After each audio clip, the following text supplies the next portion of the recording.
Mga residente sang Barangay Vista Alegre, Bacolod City, nagbayanihan. Agod matumpukan na narusdak nga taytay sa puro kawayanan.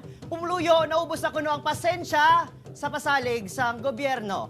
Ahay, ining balita nga aton gintutukan. Kapin-apat na katuig ay ginaagunto sa mga residente sang Vista Alegre ang ilang guba nga taytay. Sang tinalikdan niya si Mana, tigayon ini nga narusdak bangod sa wala untat nga pag-ulan bangod sa bagyo. Dala sang kaugot sa pagpabuyan-buyan sa natungdan, ang mga residente na lang mismo ang nagbayanihan agod madisponiran ang naguba nga taytay. May grupo man sang riders nga nagbulig. Clean up drive kami.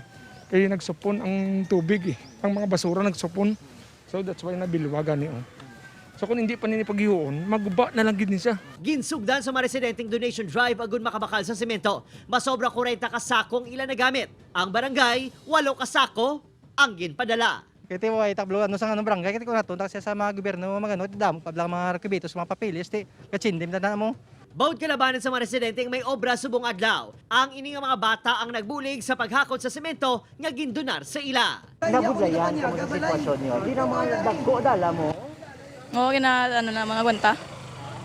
Ginabuligan lang. Ginatutukan man ang pagkuha sa mga basura nga nagsupon. Una naging tugyan sa barangay rehabilitation sa DPWH kag City Engineers Office sa ginduso naman sa National Government agud mapondohan. Apang susulod sa 4 katuig, wala gihapon na idiyahan ang taytay. Saksi dirang eleksyon 2019, mga bagyo, kag pandemya.